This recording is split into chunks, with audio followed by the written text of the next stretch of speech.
starting with a few now, and we're going to have a couple more join in just a little bit. But we wanted to pick up from our last conversation where we were talking about suicide, depression, and the church. And last conversation, we got a lot of great feedback, and I was excited. I already knew we were going to have to do a part two of this, so I'm excited for tonight's episode where we're just going to get on here, share some experiences, share some thoughts, and see what we can do to help you out there if you've been dealing with suicidal thoughts or depression, or for tonight's main topic, which is cutting the root, dealing with the deep things that lead to those things. And so I have a couple friends on here today.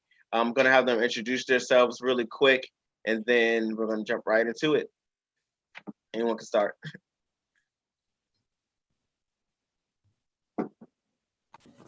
Good evening. I'm Jordan. Hi, everybody. I guess I'll go. I'm Marcia. Hi, everybody. And I'm Ashley. Hello. All right. I'm just sharing it right now, so I'm gonna give y'all a quick moment to share it on your Facebook feeds too. So, and tag people if you if you think they should be listening to it. If you're watching, tag will benefit from this conversation. Let's see. And while we're getting started, does anybody have any testimonies or victories they want to share since our last conversation? Anything that happened within the past couple of weeks that you felt like, oh, I want to share it? I just want to commend you all. I actually, because I wasn't here last time, I watched the episode back earlier today. And I thought it was a very, very great, fruitful conversation. A lot of great information from everybody that was on that panel. So yeah, I just wanted to commend everybody for the last part one. Well, thank you for that. Let's just jump right into it. Not last week, but last episode, we were talking about suicide, and dealing with suicidal thoughts. We were talking about how to overcome feeling depressed. We were talking about the role of the church, the role of needing maybe therapy if it calls for therapy, counseling if it calls for that, and different various forms on how to overcome it, because we're all human. So sometimes you can't just say Jesus, Jesus, Jesus, and be delivered if you got to go back home to what you're dealing with. And so sometimes it might not even be at home. It might be deep down within. And so just to open up the conversation, I'm gonna just say, why do y'all feel that it's so hard to find or deal with the root cause of depression or suicide? I'll go. I think part of it is in our culture, we are raised to keep whatever's going on in our home in our home. And so when there's trauma or there's a violation or there's something that is taboo that has occurred in our home, we're taught, don't talk about it. What goes on in this house stays in this house. And that perpetuates this internalization. When somebody has experienced trauma, they internalize it. They're not allowed to talk about it. A lot of times the trauma has been inflicted onto them by a family member, and then it's really hush hush. And don't let it, I'm going to say it, don't let something have happened in the church. It's even more swept under the rug. And so people who are traumatized by whatever experience that they're having, they don't have a safe space to go and talk about it. And so we have to when we're talking about getting at the root, we have to start in our families. We have to start in our churches, and we have to remove the shame about talking about these things that cause us to be depressed or cause us to even be in a suicidal place because we don't have a safe space to talk. That's good, Jordan. I'll jump in. I think one reason maybe is like suppressing our emotions sometimes is a defense mechanism. It's easier to suppress things than to actually approach them or deal with them. Sometimes healing can be hurtful. Sometimes you need surgery to heal your problem. Sometimes you need to be cut to be healed. And sometimes dealing with that it's tough. You have to really face your issues. You have to face, like you said, the root of your issues, and sometimes you have to face people that may have caused you those issues. And so the healing process can be hurtful at times. And a second point I would make is that sometimes we don't want to be judged, because you have to reveal what you want to heal. You have to be, there has to be a certain level of vulnerability that you put out there in order to really heal. Because it may involve going to therapy and talking about things that you suppressed for so long. It may involve having hard conversations with people that have hurt you, or it may involve cutting off people that have hurt you, or people that are constantly toxic to you. So in short, it would be, healing can be hurtful at times. So sometimes we rather just move on or put it in the back of our head than to actually deal with it or go through that process. Can you guys hear me? Yeah, we hear you loud and clear. Okay. I'm going to kind of piggyback off of both what Jordan and Marcia, is that how you pronounce your name? Okay. Off what both of them said. But I think that, hold on, I have to get my thoughts together. What Marcia was talking about is, you know, not sweeping things under the rug. And Jordan was talking about coming to the realization of what's actually going on, like no matter how difficult. But I will say another aspect for me is acknowledgement, not just self-actualization or self-acknowledgement, but others involved. And it's not necessarily pointing a finger, but everybody being willing to accept their responsibility in the situation. And I think that a lot of times we quickly play victim, and granted, you know, there are things that have been done to us. And sometimes you are just the victim. You haven't done anything wrong and you are just the victim. But as it pertains to really healing things of your past, like Marcia said, things are swept under the rug. So you don't have someone accepting their responsibility and their part in the big picture. And I think until a lot of people are willing to do that, things will remain the same. I want to add to that because you guys kind of like really just, I'm over here taking notes of what you guys have said. Like you guys came out the gate with it, but one thing, piggyback up off of where Ashley was coming from, the first thing I thought of was rejection and ownership. And so just imagine that person, you know, remembers, and I'm gonna just say, you know, a common scenario. Oh, when I was 5, my uncle raped me, right? And so, and now it's swept under the rug. You're dealing with it, but you haven't really healed from it, and you haven't talked about it. And so, one or two things can happen whenever you face fear. You know, you can either be overtaken by that fear when you try to attack it, or you can have that release factor that, oh, it wasn't, you know, as bad to deal with as I thought it was, and then that's when you overcome it. But being able to stand strong and go to that person, and then they reject, oh, I don't remember doing that, or you know, want to talk to somebody, or they don't take ownership. And so so you made a good point there, Ashley, where you talked about, yeah, sometimes we're the victim, but what would you guys say, like, what is, if that was a scenario for somebody, what would you want to say to that person? They're like, you know, because not everybody's going to take ownership, and some people might get rejected from that. So I think what we need to also realize is that we may not always get the validation or the apology from the person. And so when that person decides to open up that wound and they find the safe space, they need to see who is going to be their support system.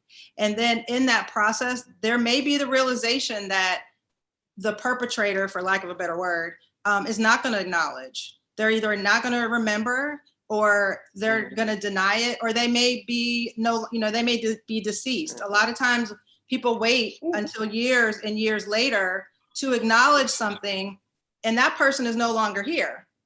So that safe space has to be kind of a container for them to evaluate all the different thoughts and feelings. And every single situation, does not mean we have to confront that person. There are other tools that can be used for healing, because sometimes it may not be safe. Sometimes it's not a safe space to confront the person. So we have to kind of think of other ways to heal and confront the issue, even if it's not confronting the person. Wow. I totally agree with Marcia. I heard a phrase once, and I use it to this day, and the person would always say, it may not be your fault, but it is your problem. And what that means, at least to me, is, like Marcia said, you have to heal from never getting that acknowledgement or apology. I've had conversations with my husband about things that I experienced as a child, and he would be like, well, go talk to that person. I was like, well, that person isn't going to listen. I can't have a conversation with myself, especially if the person is always on the defensive and doesn't want to own their junk, like, just realistically speaking. And so I thank God for the Holy Ghost, because he will heal you from your own self-sabotage. Because if you start wallowing in things that hurt you and you stay there, you're going to be stuck, and you know what I'm saying, you won't be able to move on past that point, and it will manifest in every area of your life. So definitely not necessarily, because people are quick to say get over it. It's not getting over it, it's overcoming it, it's moving past it, it's not allowing it to cripple you, in your life. I would, just to piggyback off of both of them, I think forgiveness does not always equal reconciliation. Forgiveness does not always equal a resolved problem with someone. Sometimes the problem is the problem, and it's still going to be the problem, and you have to accept that it's the problem. But how are we going to find a solution within myself to move past this problem? You won't always get back in the same space with people. Sometimes you have to forgive and just love from a distance, because the forgiveness ultimately is for us. It's not for them. We owe it to ourselves, so we're not holding that burden or the weight of the problem or the insult or the injury or whatever, the abuse or whatever someone may have caused us. So the forgiveness, I think, ultimately is for us. And I think one of the hardest things to accept is that even if they don't apologize to me, I owe it to myself to forgive them. I owe it to myself to find a way to move past it. I was gonna say, did you want to add something to that? Because I had a question on the table. I was just going to say on the forgiveness piece, just reminding people, just because you forgive, it does not mean that you accept what they did. So I think a lot of people get confused. Well, if I forgive them, then I'm accepting or I'm relieving them of the responsibility of that pain or the consequence. And that's not what that means. So I just want to kind of reiterate, forgiveness does not mean you condoned or accepted or you wanted what happened to happen. You're just severing that burden and that, that weight so that you can move forward. I'm sorry, go ahead, Marie. No, if you had to add to that, I'm gonna let you go. Because No, I just wanted to say, like, real quick, and for me, forgiveness is an active choice. Like, you know what I'm saying? Like, God is the only one that can cast our sins into the sea of forgetfulness and forget what we've done. We don't have that ability because we're not God. And so I know for me, a lot of times, especially when I get around certain individuals, I have to actively forgive. And sometimes it's more difficult than others because, like, I've literally, the memory will literally strike my mind right when I'm walking in. It was like, dang it. You know what I'm saying? Like, you thought you had a handle, and it's like, all right, God, here we go again. So forgiveness is an active choice. Yeah. So Real quick, if you guys are joining in with us, we're talking about cutting the root of suicide, depression. This is part 2 of the discussion for this series of the conversation. So let us know that you're here. Hit that like button, hit that share button, leave some comments. If you guys have some questions, throw the questions in there so we can talk about it. And this is one of the questions that I just received too. They said, what if you constantly are dealing with it? You can't really see yourself getting over it. How would how can you help that person to heal? And when I looked at the question, it made me think of, what if the person is someone that you actually see every day, and so, or see often, and could be a friend, could be a family member, or a coworker, and they did something, and you prayed, you did what you had to do, you felt like you had healed, but then they did something or said something that triggered you. What would you say to that person? Well, I think like what Ashley said. Oh, sorry, Jordan. Did you want to go? Oh, okay. Like what Ashley said, forgiveness is an active process. With some relationships, you might have to forgive daily or forgive on a repeated basis. I think also you have to kind of take into consideration, what is the offense? What is it that has occurred, right? And then how much distance do I need to place between myself and the offender or perpetrator, right? Because sometimes you do have to create a safe space so that you can heal and that you can forgive, because it's kind of like an open wound. If you're picking at it every day, it's never going to heal. So there has to be some space, you kind of got to let it air out and heal.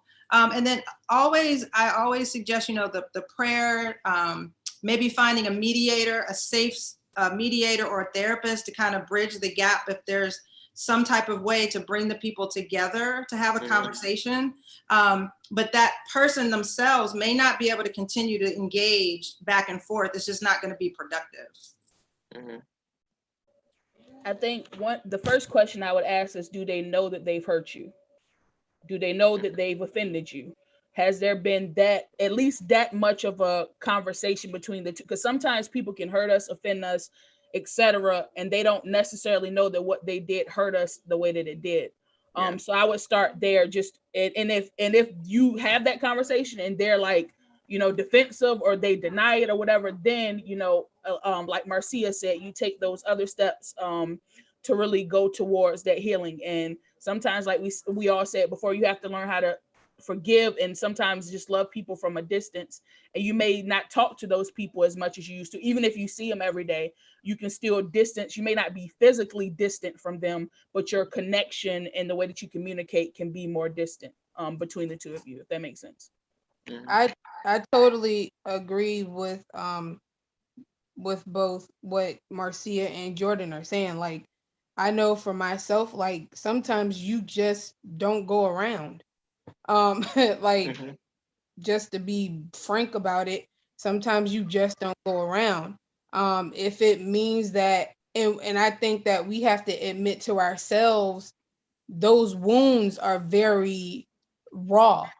And so, you know what I'm saying? Like, just like if a person was physically abusive to someone, you wouldn't go back around that person. And I don't think we put it in a perspective when it comes to psychological and emotional abuse.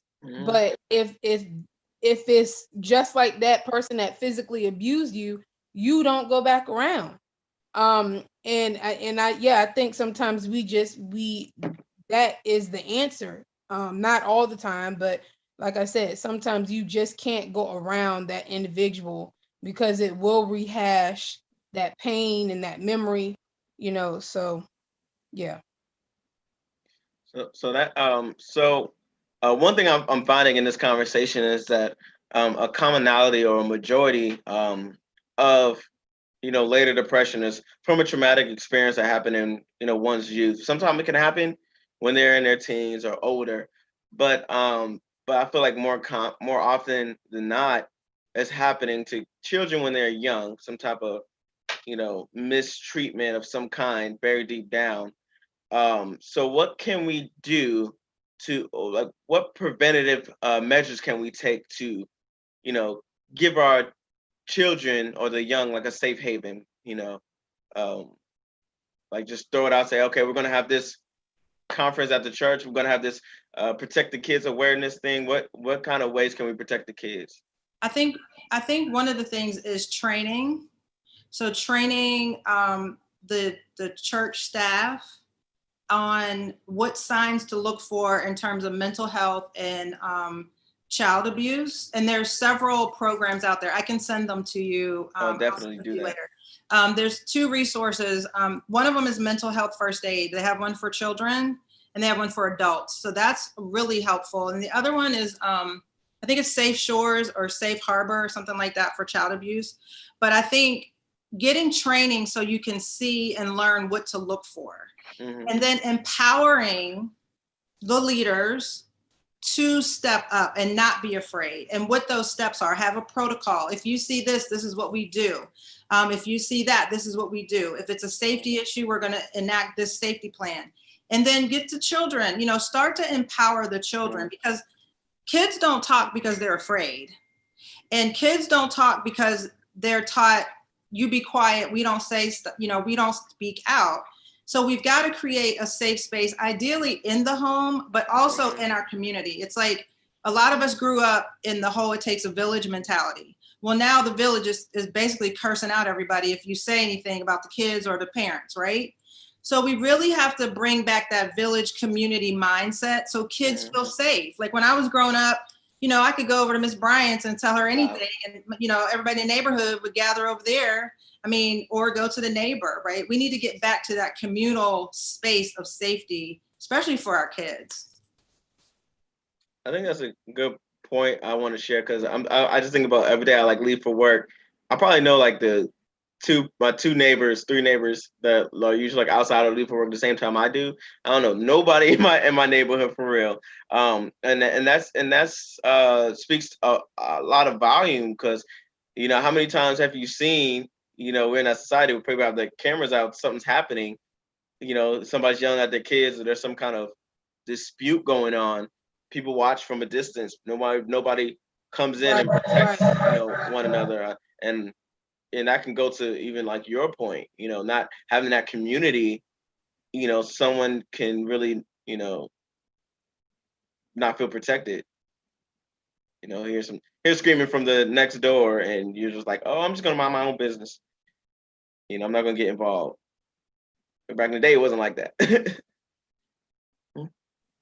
Oh, so Ashley, go ahead. Sorry. Oh no, I was agreeing with you. I didn't realize my mic was still on. Oh, I thought I cut you off. I'm sorry. No, you didn't. I was just agreeing with you, and me anyway. But while I'm up here, I did want to say, in the home, spiritually, I think, because I grew up where, and I spoke about this the last time, that children, you don't have an opinion, you don't have feeling, you know what I'm saying? Nothing hurts you. What problems do you have? All you have to do is go to school. You don't pay bills, and so with that being said, I think we need to realize is that we are stewards over children. Children don't belong to us, they belong to God. And so we're supposed to be good stewards over them, just like we're supposed to be good stewards over everything God blesses us with. And so when we understand that they are vessels of God, just like we are, and they have talents and gifts and abilities that we're supposed to be nurturing as parents and guardians and whoever is in their community, I think that would change, how we protect our children, how we value our children. And I really think that would nip a lot of things in the bud. The other thing is, we live in a very selfish generation and society. And the other day I saw in the news, there was a woman who ran over her husband with her car. And I'm getting to the point. So Marcia talked about that communal respect, it taking a village. And I literally saw everybody with their cameras out recording the situation, but nobody went over to see if the man was okay. And what I'm saying about that is we're so selfish this day and age. This, our generation is so selfish and self-absorbed with what looks good, what, you know, what's on Instagram, what's on Facebook or whatever, and putting up the latest video, and we no longer have a heart for one another. And our children don't see that today, and they very much don't experience that today. And, you know, we just need to get back to loving one another and being our brothers and our sisters keepers. So yeah, I'm done. Yeah, I would add in to don't silence children's voices. Create a healthy environment where they feel okay and open with communicating. Affirm your children in positive ways. Don't just only communicate when they've done something wrong or you're yelling at them. You know, tell them, you know, that it's okay to say no. If something feels uncomfortable, tell them that it's okay for them to come to you and tell you, and listen to them. Don't just, you know, throw away what they said. Because like the example you used earlier, like if a child is molested at a young age, some parents will literally not even listen to, like they'll disregard what that child is saying and believe the adult that's denying it, instead of taking, you know, what the children are saying seriously. So follow through and listen and investigate when kids tell you that something is making them uncomfortable, or that someone is making them uncomfortable. Just have that healthy dialogue with them from a young age, I think would definitely help make them comfortable with talking to you. Don't, you know, disregard or discount everything that they say. Even if you think they're lying, don't tell them that. Like you go and investigate it and see, you know, if it is what it is. So yeah, just don't silence them, and just have a healthy dialogue with make it comfortable for them to speak out if they're feeling a certain type of way about something. I agree with that too. That's one thing that my wife and I started with our kids.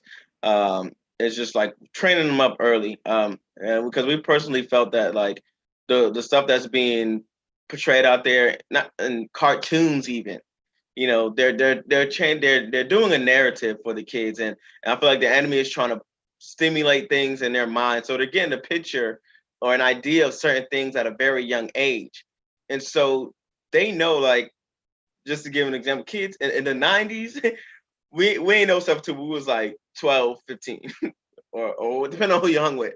But now those kids know that stuff at like 4 and 5.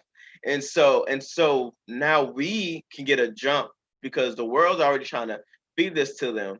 And so we can get a jump by educating them early. It's never too early to educate your kids and say, this means no, this means yes, don't do that. If somebody says this, somebody touches you there, somebody does this, say something, and really teach that, and kind of, you know, maybe even make a game out of it, do whatever you got to do, but get them to a place of comfort.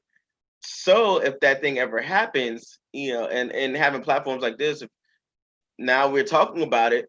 Now, if you're listening, I hope you register that in your mind. Okay, let me be on the lookout for these things because this stuff is real. And then just an example of last discussion, we said the numbers were high for how many people kept their things quiet. The numbers are high. And so everyone, I guarantee, knows at least one other person that has dealt with something that traumatized them from their childhood. And so by preparing kids at a very young age, before the world starts to prepare them, we can set them now on track for, you know, whatever, you know, for to be their ultimate self, to be the best version of themselves without having to feel shame, without having to overcome depression at 30, 40 years of age because they couldn't deal with it when they were 5 or 6. So let me see. Are there any other questions out there? How can we empathize for someone who has been in a trauma? Okay, yep. So, oh, that's a good one. So, so the next question is, how can we empathize with someone that has such a traumatic experience? I mean, first is just actively listening. Don't offer opinions or thoughts immediately. Just really listen. Sometimes asking them, how would you like me to support you? Mhm. Um, That's good. and really just listening is key. And then once you can find out how they may support, you can kind of go from there. Trauma is a really specialized kind of scenario to handle. And most people don't know how to handle it, but we can still be present. So be present with that person. Don't be afraid to say, I'm here for you. You can say, you know, I'm sorry you've experienced that. How can I support you? You can't really, what I recommend people don't do is say, well, I understand what you've been through. Unless you've gone through that particular situation, it kind of is disingenuous to say, well, I understand, because you've never been through that. But you can say, I can support you. I'm here for you. If you need me to go with you to get some services, I can do that. But really just listen. A lot of people just need somebody to listen. They don't need you to fix it. They just need you to listen.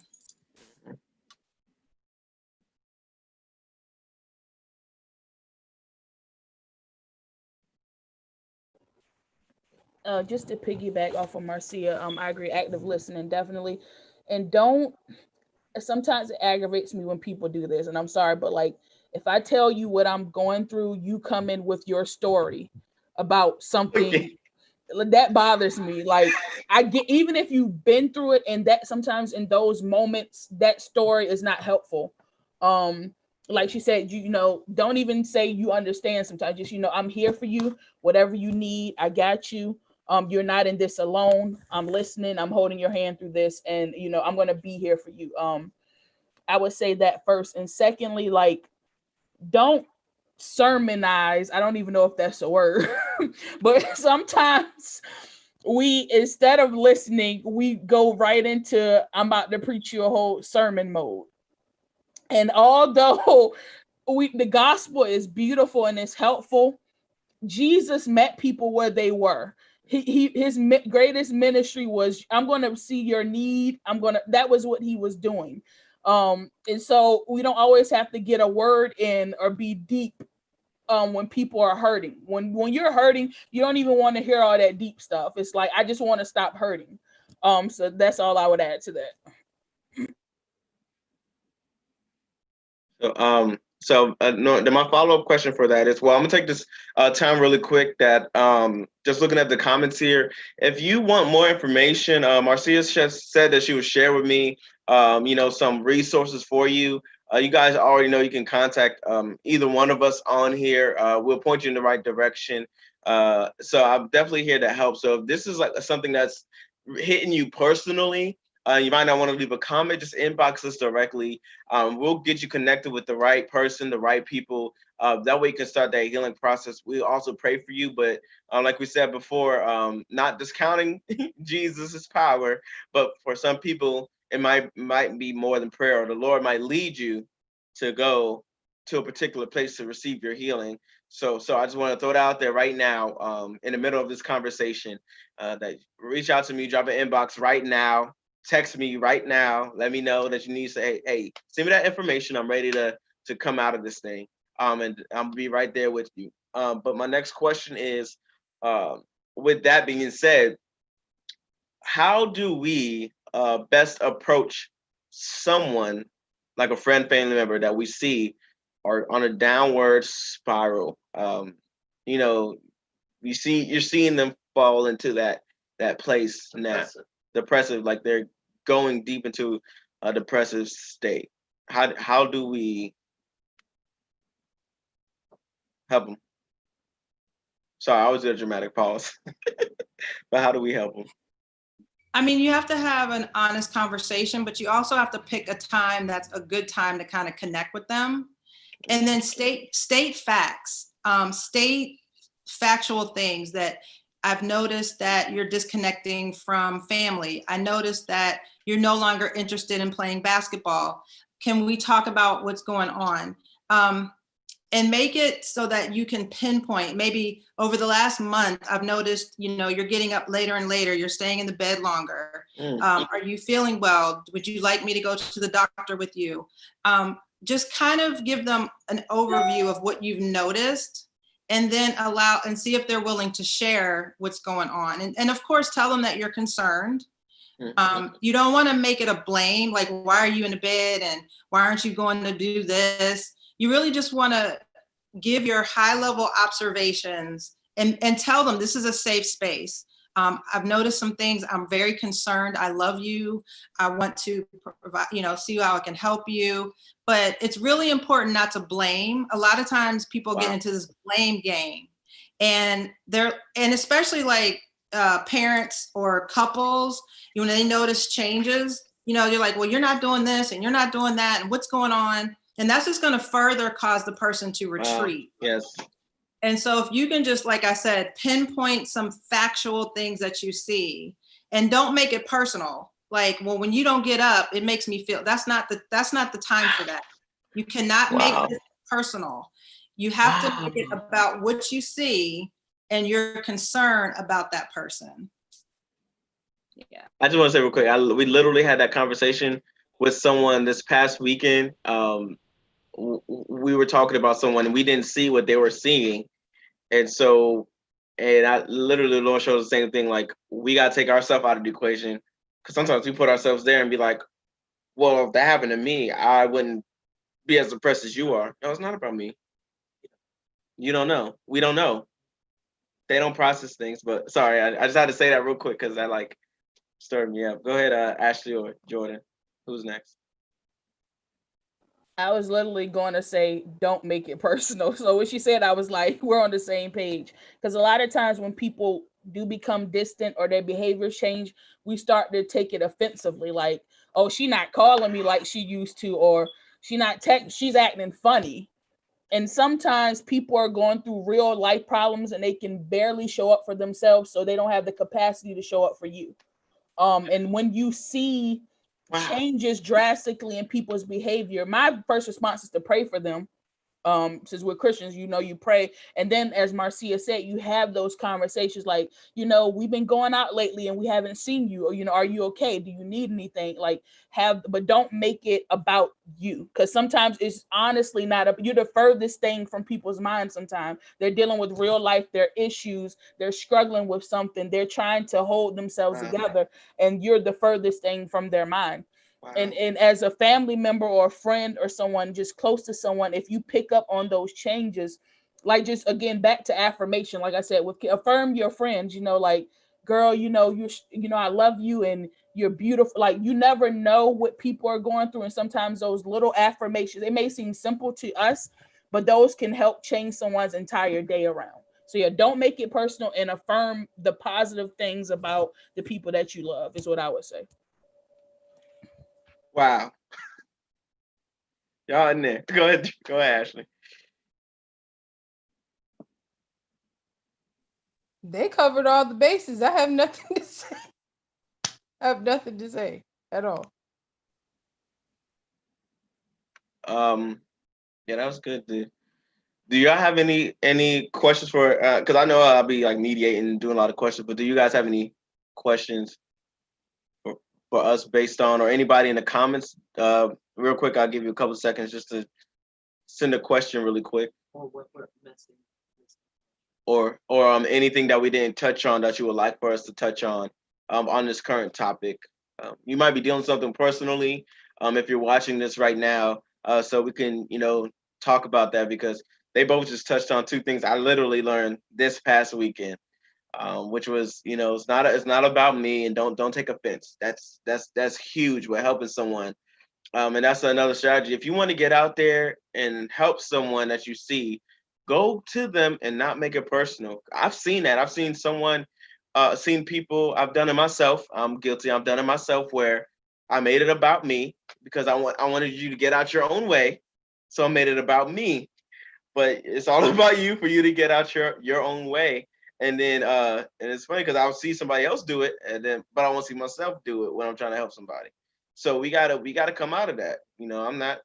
I'm in there with everyone. We gotta come out of that. I kind of do have a question, because I That's a know good you one. asked, or is there another one in the comments? How can we encourage them to get help? How can we encourage someone to get help, and what are some signs to look for? Because you kind of started off with that, Marcia, and so I do want to piggyback off this comment from Ms. Reed here in the comments here.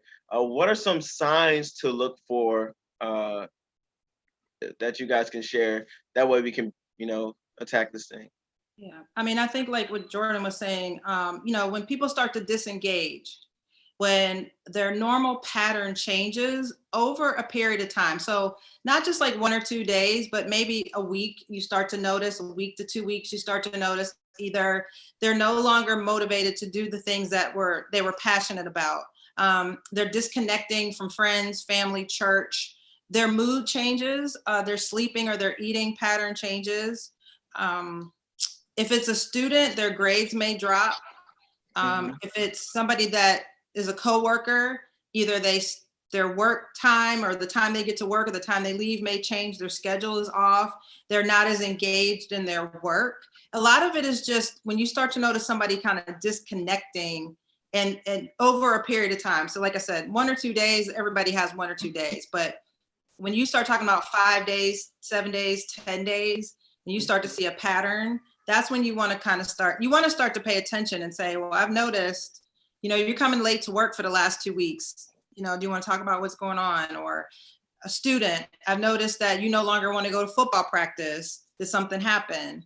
And it's usually that disconnection. It's that removal of self-isolation. They don't want to hang out anymore. Like, you all were kicking it all the time. And now they're just like, no, I'm not even feeling it anymore. It's really just those subtle changes in behavior. And then someone had a follow up to that. Like, I don't know if the answer would be different, but you guys can help me with that. Is in yourself. So like we can now that we know how to help someone else, how do we say, oh wait, I might be depressed? Like, what do I need to look for? I'm up here smiling and we're having a good time having a conversation, but I might turn this camera off and be like, you mean like us? Like just like me, like like what does Maurice need to do? I want to make sure that I'm not depressed. What do I got to look for?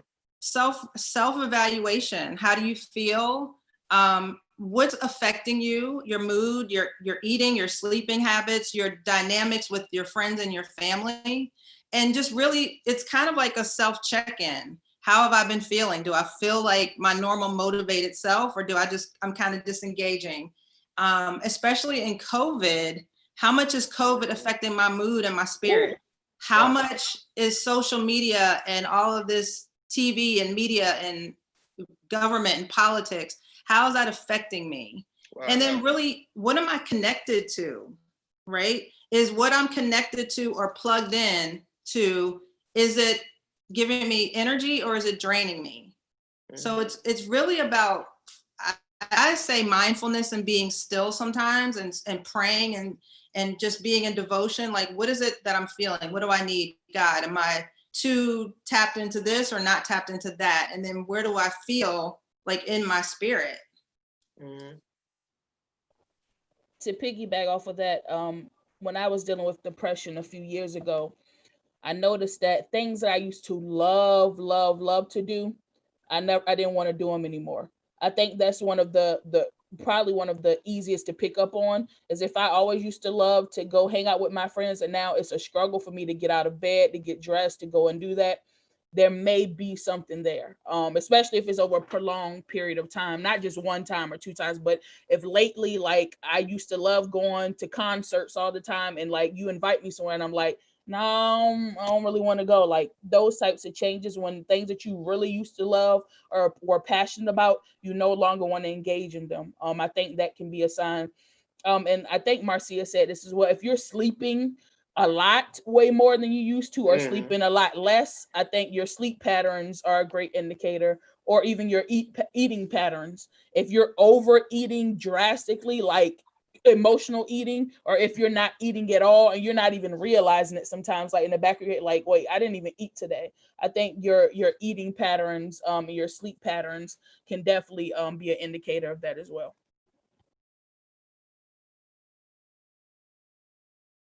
That's good.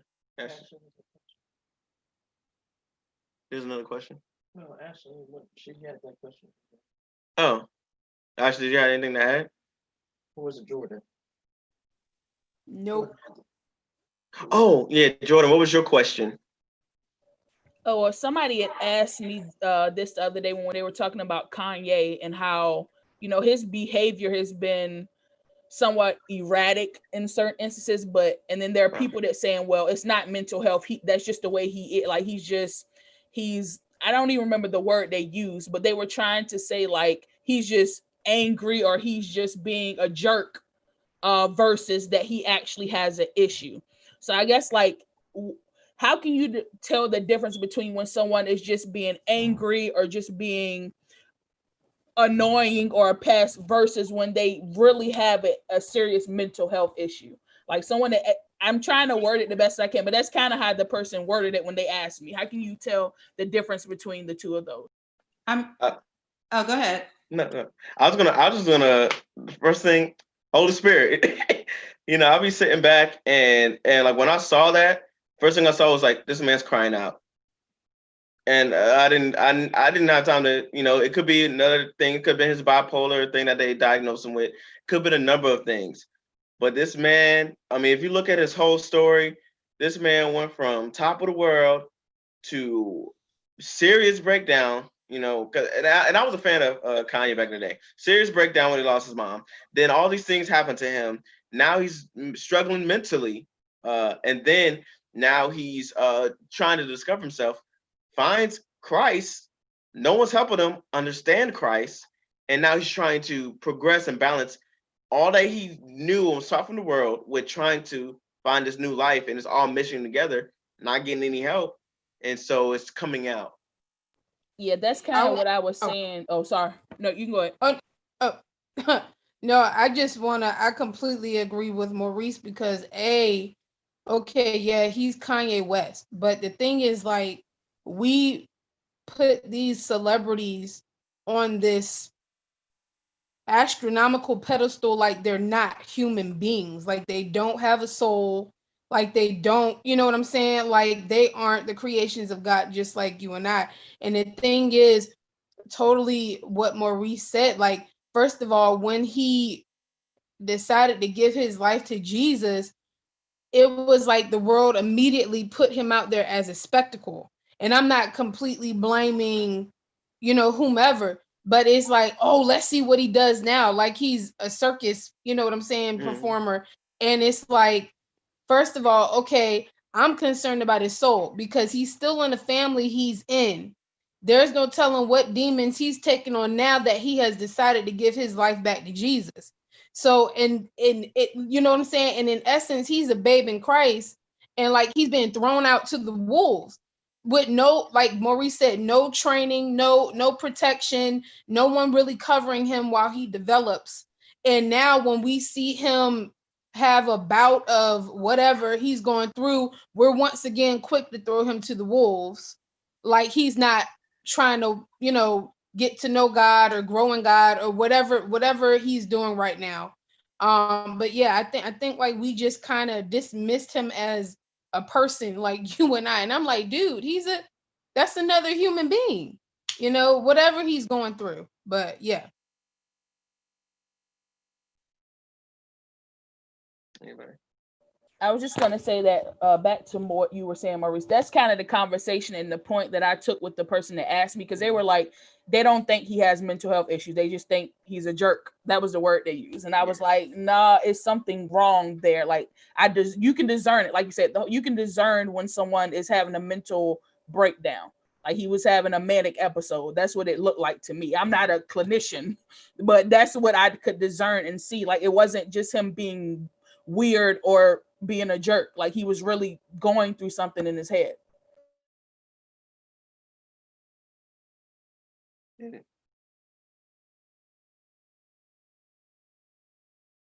Should I wrap it up at this point? There's one more question in the comments. Go.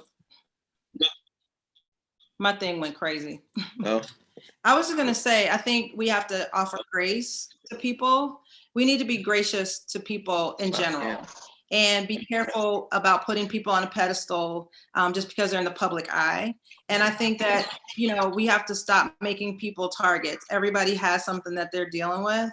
And we're not, unless we're doing some type of psychiatric evaluation, we just have to say, I'm going to give grace. Our discernment is saying there's something probably going on, but let's just pray. Pray for whoever that person is that is the spectacle at the moment. Same thing for the pastors. You said, oh, same thing for our pastor. Mhm. And my wife said the same thing for our pastors. But there's a question on the table, and we're gonna close with this one. But I'm glad you brought up the Kanye question because that's gonna fuel the next week's topic. Because I really want to dive into you know, black man's mental health or men's mental health. How can we as grown men talk about what we're dealing with? And that was a prime example right there. But this question on the table says how to develop resilience and face a person you shared your mental deterioration with, but have no shame when you see them. You know, because sometimes you can just pour out. I think what they're asking is like, how do you be resilient? How do you be confident in saying, you know, hey Jordan, I'm about to just let it all out. This all happened to me, and then next time I see you, I'm like, she know what happened to me. I don't know if I can, you know, how you know what advice do you want to give to that person? Well, I definitely believe you have to be led by the Holy Spirit to talk to, you know what I'm saying, to talk to whomever. Like you can't just divulge to anyone. Because you definitely have vultures out there who are wolves in sheep's clothing and are like, well, what's wrong? Well, what happened? And they're really putting on a facade of concern so they can they can then expose you to whomever, and you know what I'm saying? And because they're waiting, there are a lot of people who are waiting for a person to fall. They're looking for your demise. And so they will pretend to be that listening ear so they can then go and talk to whomever. So you definitely need to be led by God who to open up to. And I will say for me, I've learned to be Fort Knox, so I really have a hard time opening up. Um, and I really depend on the Holy Spirit to be like, okay, you can release now. Because I had trust issues. So definitely, yeah, be led by God who to talk to.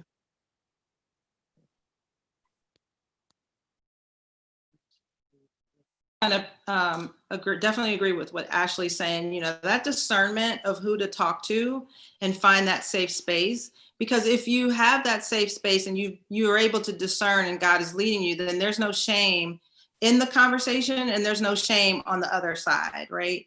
Because you've shared with someone that is godly and someone who's going to provide a holy space for you to kind of share that information. But I think that comes with time, and it really just comes with prayer, because people, like Ashley said, people will come to you and be like, oh, please tell me what's going on. I'm concerned. And as soon as you're done talking to them, they turn and then they talk and telling somebody else what happened. And that's just not a safe space. So I think that discernment, I think everybody's kind of hit on that. Just really pray before you open up. Like, God, is this the right person? Should I be sharing this? And what's going to be the exchange, right? Because whenever you're sharing something with somebody, especially something, kind of sacred or something that has caused you some pain or trauma, there's going to be some type of exchange, and it needs to be a safe type of space and exchange for both people. Yeah, I agree with both of you a lot. I would add this, and this may sound weird, but I'm gonna say, but don't be extremely vulnerable with people that aren't vulnerable with you. Because there are some people that want you to pour out everything your whole life and they've never revealed themselves to you. They want to know everything about you, but you don't really know them. If they're not a therapist, a mentor, a clinician, someone on that level, don't get into those exchanges about your deepest, darkest secrets if you don't know anything about them. Don't be that vulnerable with anyone that you can't trust that way, and that they clearly don't trust you that way if they haven't been vulnerable with you. So I would say be vulnerable with who is willing to be vulnerable with you, if that makes sense. And That's also, good. Go ahead. I wanted to add something else, like with that discernment, like know who you're talking to. Like someone who's actually been through what you've been through. You know what I'm saying? Like, I always used to get tickled when they would put up, younger speakers or preachers or whatever. And they'd be like, God has done. And I'm like, you ain't been through nothing. Like, you all of 18 years old and you haven't been through anything. So you're throwing out a bunch of cliches with no experience, And so it's like, I need you to be seasoned. I need you to have experienced some things in life, some ups and some downs, before I can converse with you and you can give me effective advice on what's going on in my life right now. So yeah. Go ahead. To piggyback off of the last point, as you just said about effective advice, there are some people that you will vent to that will not offer you anything to make your situation better. Do not just talk to people just to talk to them. Wow. Talk to people that you feel will empower you, will help you find solutions, will encourage you, uplift you, not people that are going to make you feel worse about who you are. And I think that goes back to the question that was asked, like, how can I vent to this person and not feel bad about it afterwards? Only go to people that you feel will really empower you and uplift you and encourage you and provide some sort of solution or advice that will help you be better than when you left that conversation. Because if not, I'm not going to pour out everything about me if you're going to make me feel worse afterwards. I think that goes back to the question as well. Yeah. And I'll even say this, kind of going to a point that was mentioned way back in the beginning when we were talking about forgiveness. If you go into the thing, saying like, oh, this person might not even acknowledge it, or that for this simple thing right here too.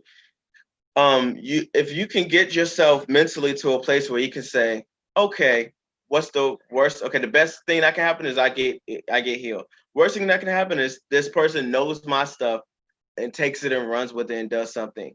And so, it might be a little extreme, but if you mentally prepare yourself for that worst case scenario too, like, prepare for the worst, but pray for the best. If you have that, that mentality going in there, whether it be your pastor, your therapist, whatever route you take, that special someone, your mom, your grandma that listens, and saying, you know what, the worst thing that can happen is I can get, this can get out, but I was able to share it and I can overcome it. And if you actually get to a place where it becomes your testimony now, because you might not never wanted to talk about it, but now you're on here saying, this is my story. So if you can get to that mentality where, okay, this was something I never wanted to talk about, now I'm sharing my testimony, then that's how you overcome it. You want, because I believe if you really want, whoever this is for, if you really want that healing, if you really want that total restoration, that total overcoming of that, that situation, that traumatic experience, that period of depression, you can say, you know what, I want to share this story. Yeah. I want to overcome the story. And this is how I do it. I'm gonna tell somebody, oh, I was raped when I was a kid. Oh, I was molested by my uncle, or I was jumped by this, or I was beat over the head with a bottle by my father, or whatever your story is.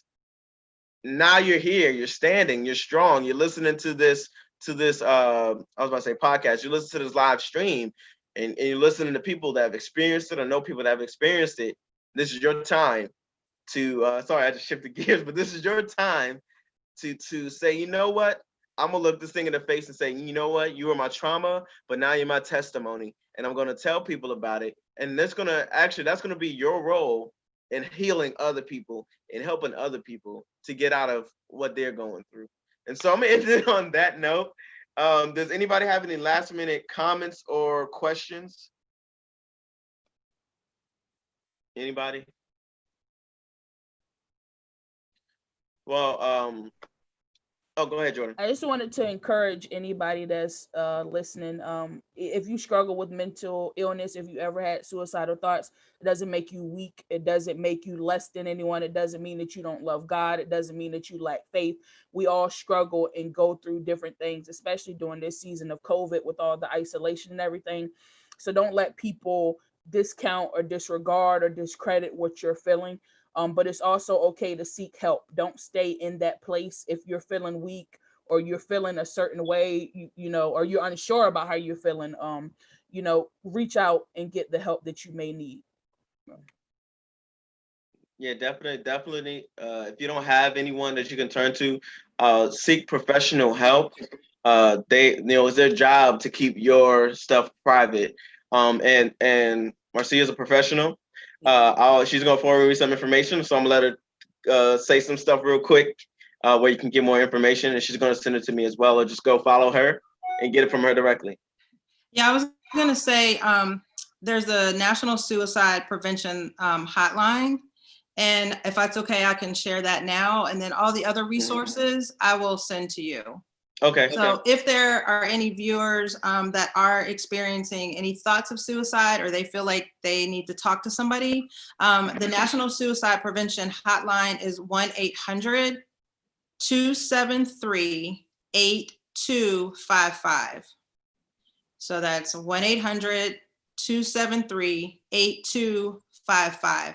And they have resources that are 24-hour resources. They will talk to you on the phone.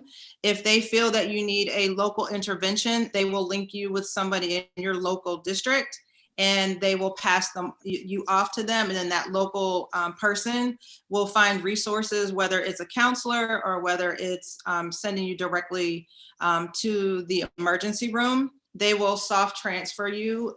If you need to go and get immediate assistance, they will do that. They'll help you with that transfer. So that's just another option. And like what Jordan was saying, mental health has nothing to do with your faith. It has nothing to do with your ability to pray or be a devoted Christian. That's been this whole stigma that we've had in our community, that there's a lack of faith if you have mental illness or if you even talk about it. And I think this is a great platform to kind of talk about, like, it's okay to pray and have Jesus and a therapist, or you may have a mental illness or challenge, and it does not mean that you're any less of a Christian, just like what Jordan was saying. Awesome. Go ahead, Ashley. No, if we have to wrap up, then that's. No, I'll let you do the closing. I was just gonna pray out. Oh, no, I just wanted to completely agree with both Jordan and Marcia. And I think about the scripture in Ecclesiastes that says there's nothing new under the sun. And I always use Elijah, who said to God, take my life. Judas committed suicide. And so I want to say that these are demons, these are issues these spirits have always been around. And so if we recognize that these are situations that people of God deal with, and we stop making it taboo, just like if you were to come into church as a drug addict or an alcoholic, and we start looking at this as the big picture, then we can really be effective men and women of God and really help each other and overcome these things. So yeah. I think yes, and to even add to close out with Ashley's point, if you ever read Psalm, half of them things was when David was in a depressed state and needed God's help. So there was depressed people, there was people that committed suicide and had suicidal thoughts in the Bible, and yet it is what it is. So go read the scriptures for yourself, as always. You hear me say that all the time. Go read it for yourself. Don't take our word for it. Go get in those scriptures for yourself. But if you have any other questions, feel free to hit me up. Hit anybody up that you see on here. The information can be found in the comments. And then also, if you're watching, if you know some men that want to join the conversation next week, because I really want to get male perspective. I want to really get both sides. So you're going to see some familiar faces. But I want some men to join me next week as we talk about how we can overcome mental health issues for the male community, the men. And I want to mix, because I want to help out some people in relationships dealing with this. So I'm going to take this topic and shift it over to men's mental health and relationships. And so that's where we're going to go with the next topic. So you're going to see some of these familiar faces. And Lord, and if anybody needs healing right now, We come to you in the name of the Father. We speak the word of healing over you. We speak peace over your mind. We speak joy over your spirit. We declare that you are delivered, you are set free. And if it's too much for you to bear, allow the Lord to provide the resource that will get you to where you need to receive your healing. But I declare that you are healed right now. I pray that this very sound of this voice will release such a word, such a move of God, that you will have a total, total restoration of any traumatic experience that you faced when you were a child or even in your adulthood, that it be taken, that it be dissolved, and that it be replaced with the joy of the Lord.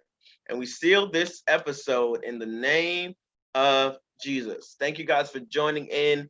And please, if this spoke to you in any way, share this video.